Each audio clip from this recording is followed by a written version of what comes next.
Hi there, it's Teresa Kimball. No notes today, just a heart. Tomorrow's Easter, and I know that many of you and I would like to go to church, as meaning the building, but the building is not the church. We are the church. God lives in our heart. He does not live in the middle of the pages of a Bible. Those words became flesh and dwelt among us, and they live in our heart. So everywhere we go, God is with us. God has never been quarantined. He's always lived and dwelt among his people. We do not have to go to the temple like they used to go. And when John in John 4 says that not to forsake the assembling among you, as some of you are doing, the early Christians were going back to the temple thinking that that's where they had to worship. And that is not where they had to worship. The temple is not built with human hands, but it's in our hearts. That's who we are. That's where God lives. I had a lady one time pushed me to tell her where I worshiped, what denomination I worshiped at. And I had said to her, I'm a Christian. I'm a Christian. Isn't that good enough? Isn't that good enough? I wear the name of Christ. I worship God. The people who are going to heaven, if you look in Matthew 25, it says that they are the ones who gave him something to eat, gave him something to drink, gave him something to wear, visited him in prison, and visited him people when they were lonely. Inasmuch as you did it to the least of these, my brethren, you did it unto me. Those are the people who are inheriting the kingdom. It's not the people who go to church every Sunday and sit there and think because they're going to church and I'm here like a chicken in a hen house, so I'm a chicken. Not necessarily. God lives in our heart, and those who worship him must worship him in spirit and in truth. I can worship him in spirit in my house. I can worship him in truth in my house.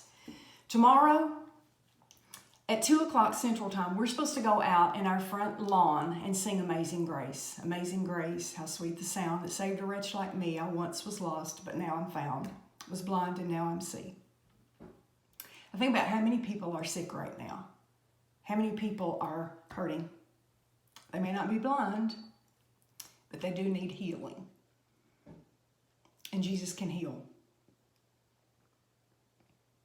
He can take a sin-sick soul, and he can take us and make us like new again. We may not be able to worship God tomorrow in a building, but I think that only God, could separate us from each other, separate us from a building, even separate us from what entangles us.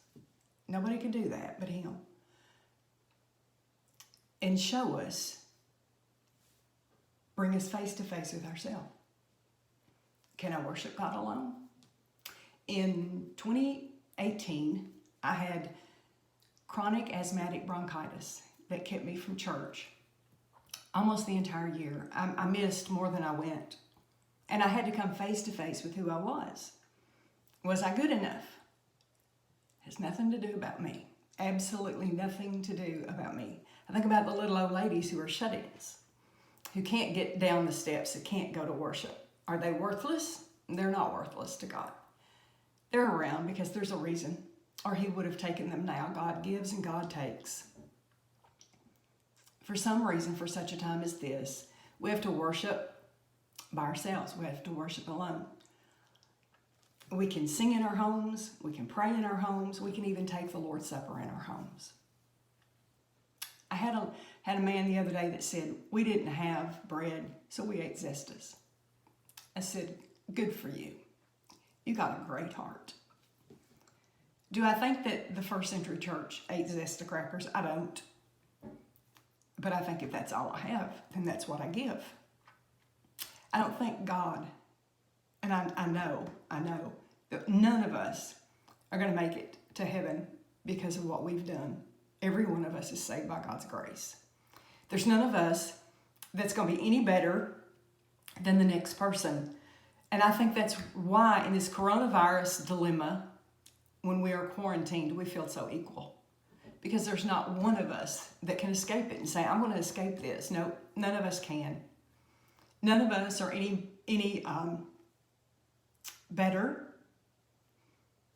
as far as having and finding food. Maybe we've had some people that have bought in quantities, but ask somebody if they need toilet paper, they'll take toilet paper right now. It doesn't matter how much money's in their bank account. God does not live in a church building. God lives in our heart.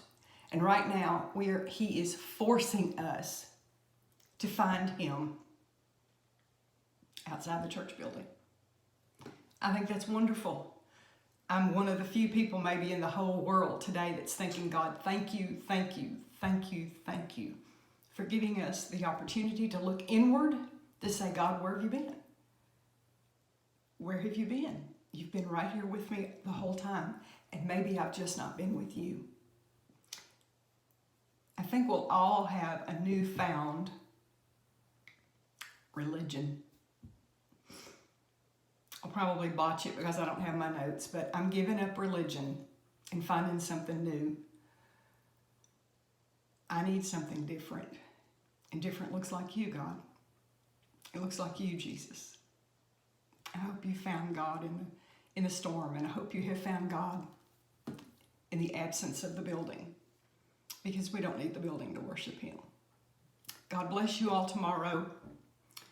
I love you. I can't wait for the day that we can all be together. It'll be a great day. It'll be a great day in heaven where I don't think there'll be any names that we wear, and then we'll all just fall at Jesus' feet and say, thank you, God, that I'm here. I love you.